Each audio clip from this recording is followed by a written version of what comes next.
So, hello and welcome people back to Let's Play Shining Wisdom, and this is the Light Labyrinth.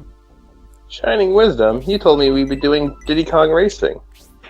Oh, I feel like there's gonna be racing later on, but so don't worry about that. Oh, okay, good. Does it say heavier sword? Yeah, it is a... It's definitely... Why is my animation faster now? Because you got better at sleeping. You leveled up your sleeping technique. I slept so much that I became faster at sleeping.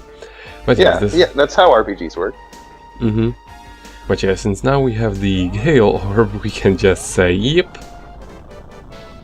I say yep a lot anyway, and I don't have any Gale Orb.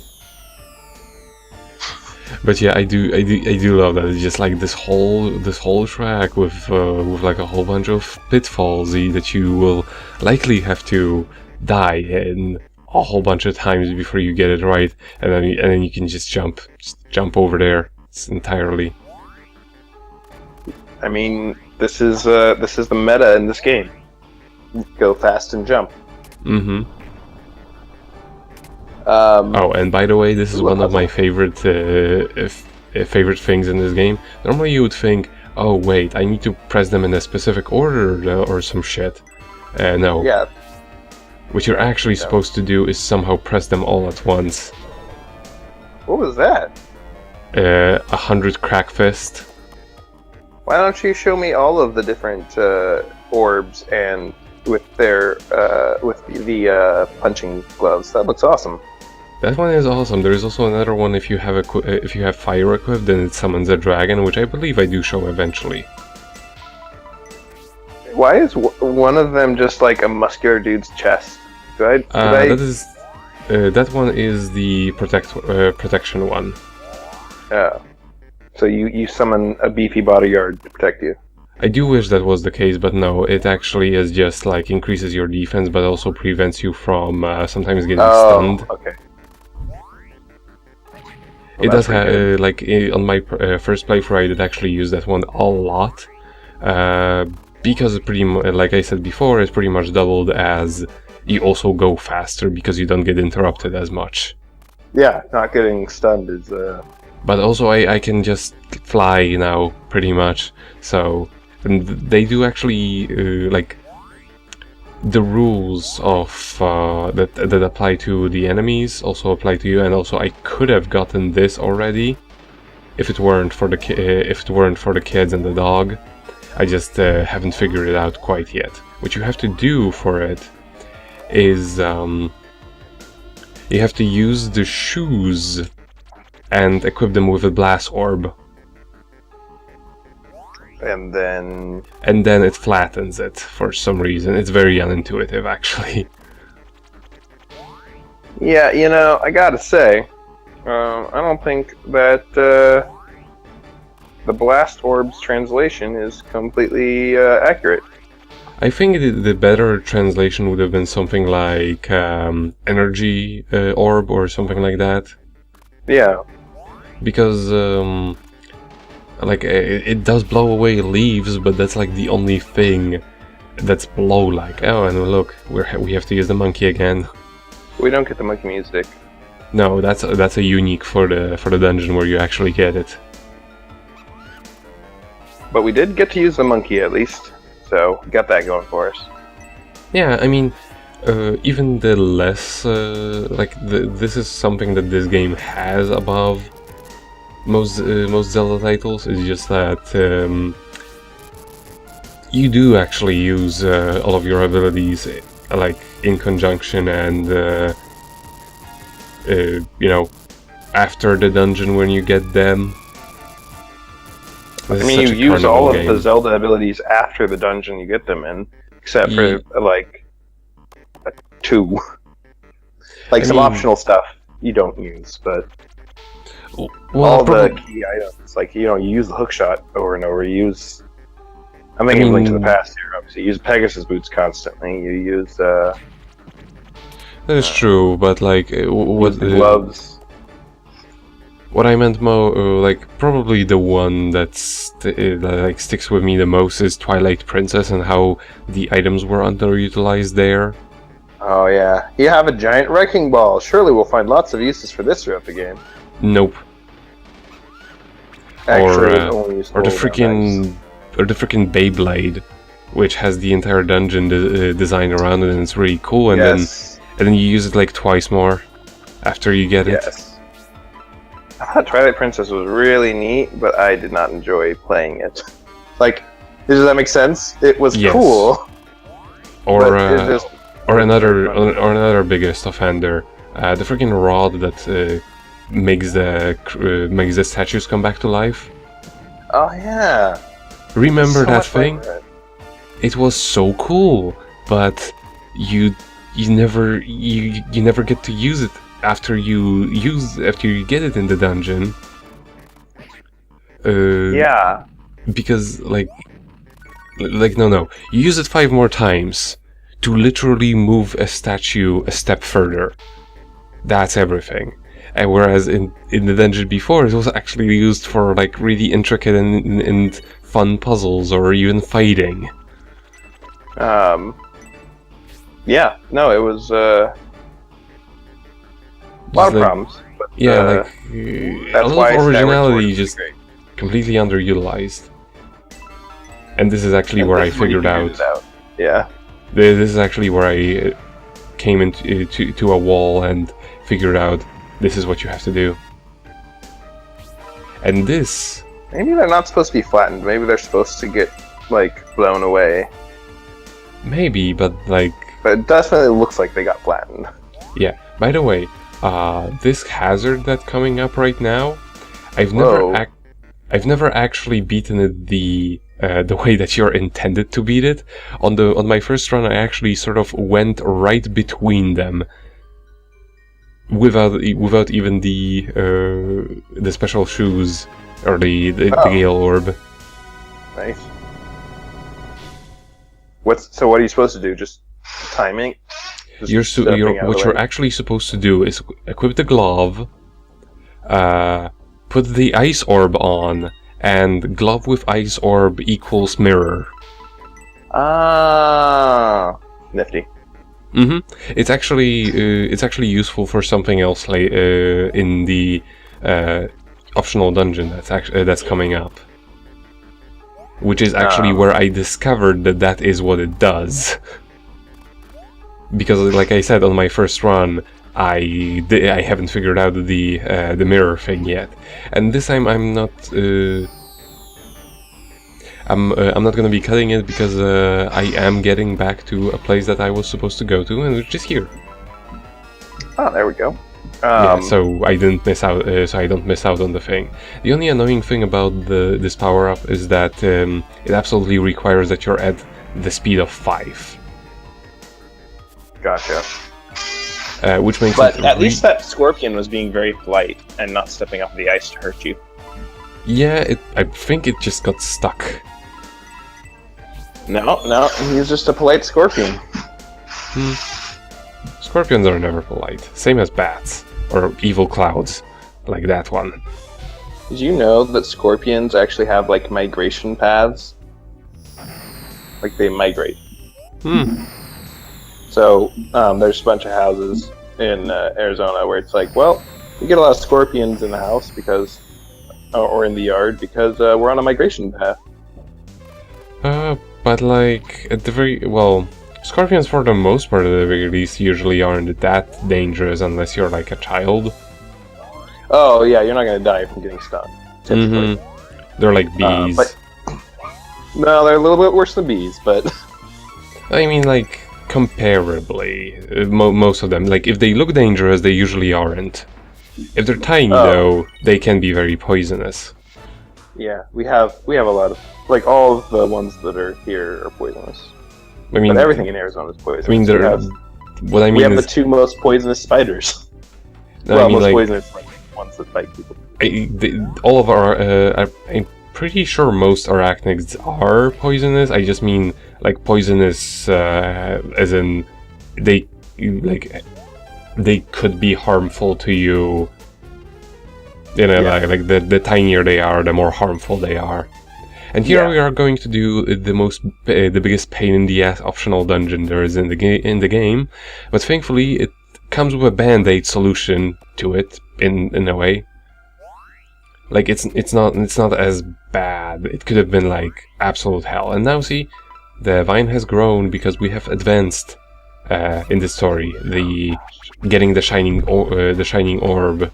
sword, I mean, is what I do like how passive aggressive the god or whatever was too. Well, okay, since I promised your people, I guess I'll give this to you. Mm-hmm. So. Oh, fun. We are in the air labyrinth, and I've already cut out a thing. This is a very, very annoying for a reason that's very hard to explain. No, I can see you're getting pushed by gusts. Exactly, that is what happens. Also, you do not get your all of your items disappear, and you get put in a random direction. Ask, what item do you have equipped right now? the item of hope.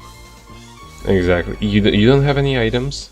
Not even healing items, which is even more annoying. And you have to figure out a way along the path using you have to refine a bunch of your items, not all of them, thankfully. Another Zelda trope. Yes, and figure out your way. But I think this dungeon just really didn't need the wind. Actually, this might have been before they did that in any Zelda games. Because the one I'm thinking of is like one of the Oracle games. Mm-hmm. And that's after this, so. Yeah, but what the thing with what happened there? This happened so fucking many times, but even though I have not collected anything more, when I go back there, the timer actually resets, and I still have the running shoes. I mean, the sliding shoes. Also, question. Yes. So falling off is instant death? Yes. Or, okay. As opposed to normally where it's like, you take this much damage. As opposed to normally where it's just like, you take this much damage, and you go back to a floor below or something. Right. But no, like, at the very least, if there was any other indication than those, than those things over there, where the wind is, or if they were a little bit more frequent. But thankfully, we now have magic hands, and we can actually attack something now. Unless I die beforehand. I mean, you're pretty good at that. Well, oh, and it can change direction. It's not constant in an area. No, it just changes randomly. So yeah, they definitely need to have more of those. Yeah, it changes like every few seconds. To have it like, when they were designing this, they planned to have it zoomed out way more, so you could see one of those pretty much from everywhere. But then they were like, we don't have the resources to actually make that happen. I don't think so. Like, this would have been perfectly alright if they just put the wind thing somewhere on your HUD, you know? Yes, or they could have put it in, instead of putting it on the ground in the middle of the space, they could have put them like floating out in the empty space. Yeah, or in the background or somewhere. Yeah. Or like since the background is animated regardless, just have a different animation in the background. Like, for example, going in the different directions. Like, for example, clouds or wind. That would have actually been pretty. That would have actually been pretty cool and helpful. But no, we have close to zero indication. Some Flora over here. So, what is that dude supposed to be? I still don't really get it. A punching glove. He's a golem mummy, punching with. I don't know. He looks like that one. He looks like that one dude from X-Men. You know, the brother of Professor Xavier, except he's a hazelnut. Nut.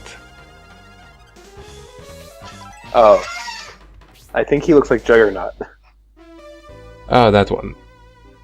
Oh, maybe that was the reference, you know? Juggernaut, and before you engage him, he's a hazelnut. Oh, snap. He's a juggernaut. Oh, my goodness. The juggernaut is what it is, you know? Like, N-A-U-T. Anyway. And now we have the Maul Gloves. We can now dig in the place where that we saw before. Or die. You know what would be really great, though? Is if you got the jumpy shoes. If I got the jumpy shoes and the Gale Orb, but no, they don't. They have a specific set of abilities which are used for this. And yes. Actually, there are like I said before in a few parts ago, they're available way earlier on than this. They just decide that you can't get this before, which is a little bit annoying because what they actually give you here right now, well, I mean it's useless for me because I already have the Gale Orb, which makes the additional effect of the item that I'm getting here kind of worthless. But we will see.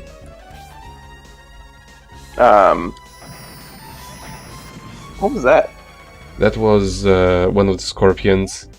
Oh, okay. Jesus Christ. Thankfully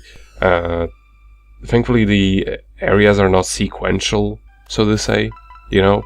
So once I know where to go, I can just straight up go there without having to go through the previously gotten things. Yeah. Like if they did require you to collect every single little thing, every single item in one singular go, without making any mistakes, this would be literal hell. Well, Nico, as a true speedrunner, you should make that your goal. I think you should go back and re-record doing this in one shot. No, I don't think I hate myself enough to do that. Also, you can actually use this horrible wind to your advantage if you get lucky. Like if you push you in such a way that you can jump over things, or exactly, you can actually get more air out of it if you have the, you know, if you jump with the wind, it will actually carry you further, and there are actually specific spots where you can take advantage of that. There are specific spots where you can take advantage of that, but you don't actually have to, which thank God you don't, because with how randomly the wind changes directions, that would just not be fun. Just please don't. Please don't. I've redone this several times already. So, okay, now we're back over. Wait, have we been here before? We've been here before, but we were like underneath that, and now I'm getting over here. See? This is what we need the jumping shoes for. But weren't you over here anyway? Like maybe I was, because this entire area is very confusing. I think this is where you were when we first started talking about the weather vanes. Ah, there we go. But now you can jump over to the freeze orb. Got it. Mm-hmm. And this is actually where I discovered how the freeze orb can be used with the magic gloves, because you're actually required to do that. Yes. There's no way of cheesing through this rainbow. No. Oh, if you hit it, does it change the wind direction? Apparently. I never actually even noticed that, but, you know, it's still random. Yeah, but you could keep going until you got what you wanted. See? I can make a... Well, it's really a wall, not a mirror. Because it didn't kill him with his rainbows. Mm-hmm. Yeah, like, overall this dungeon is a nightmare. It could have been better if they, like, removed the timer or something.